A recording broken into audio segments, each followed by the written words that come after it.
नेपाल भारत का एक मित्र देश है।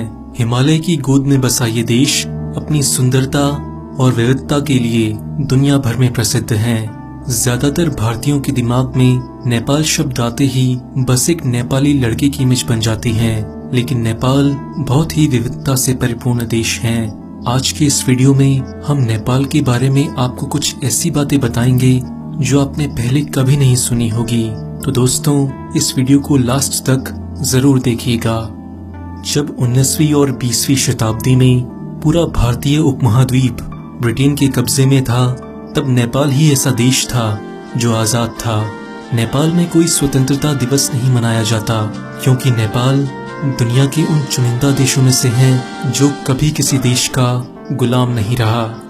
नेपाल को साउथ एशिया का सबसे पुराना देश माना जाता है। नेपाल में 80 जातीय समूह हैं और 123 से ज्यादा भाषाएं हैं। नेपाल दुनिया के उन अनोखे देशों में से है जहां इतनी विविधता होने के बावजूद भी आज तक कोई दंगा फसाद नहीं हुआ।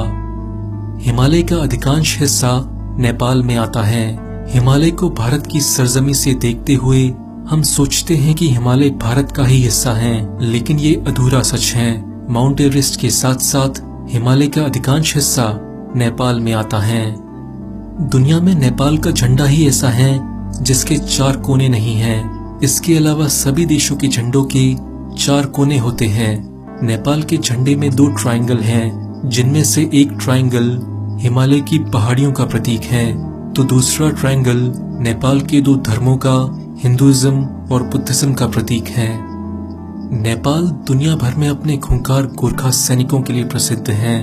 गोरखा सैनिकों का मूल सिद्धांत है कि डरपोक होने से ज्यादा अच्छा है मर जाना।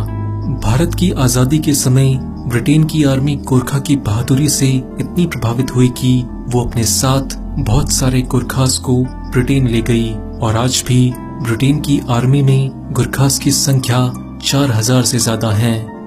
आज इंडियन आर्मी में गोरखा की 7 रेजिमेंट और 40 बटालियन हैं, जिसमें 40,000 से ज्यादा गोरखा भारत की रक्षा करते हैं। अगर गोरखाओं की बहादुरी की बात करें तो ब्रिटिश आर्मी के दीप प्रसाद का नाम तो दुनिया भर में प्रसिद्ध है। उन्होंने 17 सितंबर 2010 की रात को अफगानिस्तान में अकेले ही 30 तालिबानी आतंकवादियों को मार गिराया था, जिसके लिए उन्हें ब्रिटेन की महारानी से मेडल भी मिला था। जहां भारत में लोग मॉडर्न बनने के नाम पर नमस्ते करने की प्रथा को धीरे धीरे छोड़ रहे हैं, वहीं नेपाल में आज भी लोग नमस्ते की मुद्रा में हाथ जोड़कर एक दूसरे का अभिवादन करते हैं। कुछ समय पहले तक नेपाल एक हिंदू राष्ट्र था, लेकिन अब वो एक सेक्युलर देश है। गाय नेपाल का राष्ट्रीय जानवर है। नेपाल में गाय को बहुत पूजनीय माना जाता है और उसको मारना और खाना नेपाल में इलीगल है।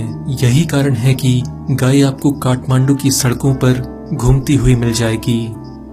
आप सबने एक रहस्यमयी जानवर येती के बारे में तो जरूर सुना होगा। माना जाता है कि ये जानवर नेपाल की पहाड़ियों में रहता है।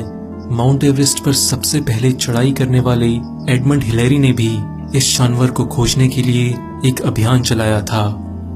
नेपाल की खूबसूरती का आप इसी बात से अंदाजा लगा सकते हैं कि नेपाल में वर्ल्ड हेरिटेज साइट्स की सबसे ज्यादा डेंसिटी यानी कि घनत्व है। काठमांडू वैली के 15 किलोमीटर के अंदर ही 7 से ज्यादा वर्ल्ड हेरिटेज कल्चरल साइट्स हैं। दुनिया में केवल नेपाल ही ऐसा देश है जहां जिंदा देवी का कॉन्सेप्ट है, जिसे कुमारी कहा जाता है। कुमारी का मतलब नेपाली में वर्जिन होता है। भगवान बुद्ध का जन्म नेपाल के लुम्बिनी में हुआ था। इस जगह दुनिया भर से बौद्ध धर्म के अनुयायी आते रहते हैं। नेपाल में भगवान बुद्ध के प्रति लोगों में जबरदस्त श्रद्धा की भावना देखी जा सकती है। इसके साथ साथ महाशिवरात्रि नेपाल का बहुत बड़ा त्योहार है। दुनिया की 10 सबसे ऊंची पर्वत चोटियों में से 8 नेपाल में है। इसमें 8,848 मीटर की ऊंचाई वाली माउंट एवरेस्ट सबसे ऊंची है। माउंट एवरेस्ट को नेपाली भाषा में सागर माता कहा जाता है, जिसका मतलब है आसमान की देवी। नेपाल कभी चरस तंबाकू आदि के लिए बहुत फेमस था, लेकिन अब यहाँ चरस तंबाकू खरीदना, बेचना और इस्तेमाल करना गैर कानूनी है। नेपाल में चिड़ियाओं की 870 से ज्यादा स्पीशीज हैं। आप जानकर हैरान होंगे कि चिड़िया की इतनी स्पीसीज तो पूरे यूरोप में भी नहीं पाई जाती।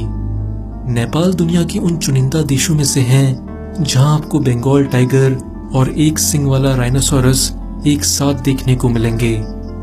54.6 सेंटीमीटर की हाइट वाला दुनिया का सबसे छोटा आदमी चंद्र बहादुर नेपाल का ही है।